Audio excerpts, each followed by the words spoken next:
안녕하세요. 오늘은 용도 변경에 대해서 한번 알아보려고 합니다. 건축물의 용도는 건축법에서 정의한 용도 분류 기준에 따라 분류가 됩니다. 이거는 이제 네이버에 법제처를 검색을 하시고 거기서 법제처에서 건축법을 검색을 하시면은 건축법 시행령 별표 1에 이렇게 용도 분류가 되어 있습니다. 용도가 보시면은 자동차 관련 시설군, 산업시설군 해서 이렇게 쭉 내려오는데요. 이런 군 안에 세부 또 항목들이 있습니다. 동일 용도가 있습니다. 예를 들면은 문화집회시설 군 안에 종교시설이 있고 관광 및 휴게시설이 있습니다. 여기는 군이고 여기는 동일 용도입니다. 용도 변경을 하려면은 두 가지의 크게 큰 전제 조건이 있는데요. 하나는 지난 시간에 말씀드렸던 것처럼 건축물이 위반 사항이 있으면 안 됩니다. 위반이 있으면은 용도 변경, 중축, 다른 행위를 못 합니다. 그리고 두 번째는 규정에 맞아야 됩니다. 제반 사항에 맞아야지 용도 변경이 가능하다는 전제 조건이 됩니다. 그리고 그 위반 내용은 지난번에 말씀드린 것처럼 건축물 대장을 확인해 보시면 됩니다.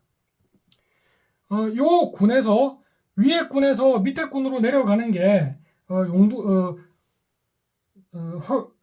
허가가 됩니다. 신고가 됩니다. 그리고 이 밑에서 위로 올라가는 게 허가가 됩니다. 물론 허가나 신고나 절차는 동일합니다. 그런데 위에 시설들이 조금 까다로운 시설들이고 밑에 시설들이 쾌적한 시설들이라고 조금 이해를 하시면 좋을 것 같습니다. 그리고 표시 변경이 있습니다. 용도 변경에 대비한 표시 변경인데요. 이거는 아까 말씀드렸던 그 군 안의 시설들끼리 바꾸는 겁니다. 예를 들면은 문화집회시설 군 안에 종교시설을 관광시설로 혹은 관광시설을 종교시설로 바꾸는 게 표시 변경입니다. 표시 변경조차 제외가 되는 경우가 있는데요. 그거는 이제 동일 용도 내에서 바꾸는 겁니다. 예를 들면은 판매시설 안에 도매시장을 소매시장으로 바꾼다든지 아니면은 그 일종 시설 안에 일종 근린생활 시설 안에 그 여러 세부 용도가 있는데요. 뭐 소매점, 휴게음식점, 체육관 같은 여러 용도가 있는데 그것들끼리 바꾸는 겁니다. 아니면은 제2종 근린생활 시설 안에 학원, 일반 음식점, 노래연습장 같은 것들이 있는데요. 그 안에서 이제 변경을 하는 경우가 해당이 됩니다. 그때는 표시 변경조차 제외가 돼서 건축물 대장을 들고 바로 영업신고부서에 가서 영업 허가를 받을 수가 있습니다. 영업신고를 받기 위해서는 다른 제반 조건도 맞아야 되지만은 일단 건축물 대장상에 해당 용도가 명시가 돼야 됩니다. 한번 다시 예를 들어서 설명을 드리겠습니다. 나는 일반 음식점을 하고 싶다. 그런데 건축물 대장을 떼보니까 2종 근린생활시설 사무소다. 이런 경우에는 앞서 말씀드린 것처럼 표시 변경조차 제외되는 대상입니다.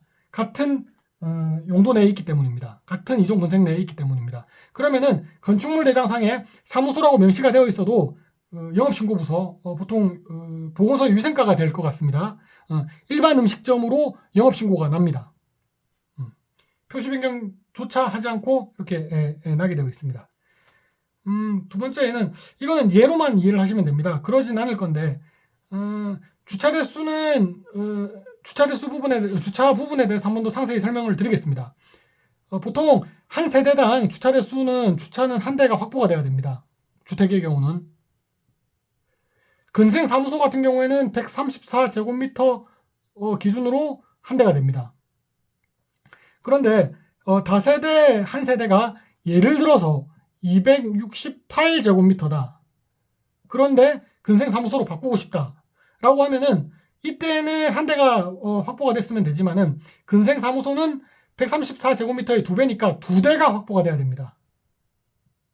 그래서 앞서 말씀드린 규정에 적합해야 되는데 내 땅에 추가 확보할 공간이 있으면 좋지만은 추가 확보할 수 있는 주차를 확보할 수 있는 공간이 없다라고 하면은 용도 변경이 되지가 않습니다.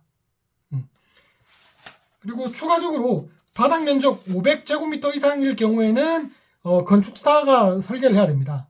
그 밑에는 건축사 설계 의무가 없습니다. 그리고 100제곱미터 이상일 경우에는 사용 승인 절차를 거쳐야 됩니다. 사용 승인 절차를 거쳐야 됩니다. 그러니까 예를 들어서 바닥 제곱미터가 500제곱미터 이상이다 라고 하면은 건축사가 설계를 해야 되고 사용 승인도 받아야 된다. 원래는 허가나 신고만 하면 끝이지만은 100제곱미터 이상일 경우에는 허가 신고 이후에 사용 승인 절차도 거쳐야 된다라고 이해를 하시면 됩니다. 짧게 정리하겠습니다. 용도 변경은 하려면은 위반이 사항이 없어야 되고 규정에 적합해야 된다. 그리고 상위 시설에서 하위 시설로 가는 게 신고이고 그 위로 반대로 올라가는 게 허가이다. 용도 변경, 신고, 허가는 그렇게 나온다. 표시 변경은 그 군안의 항목들 안의 변경들이 표시 변경이고 그조차 제외되는 경우에는 그 항목 안에서 변경을 하는 경우이다. 그러니까 같은 이종군생 사무소는 일반 음식점으로 표시 변경 절차 없이도 받고 바로 영업신고가 가능하다.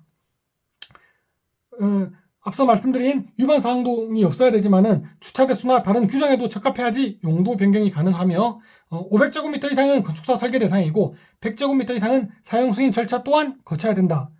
이 정도로 정리하겠습니다. 시청 감사합니다.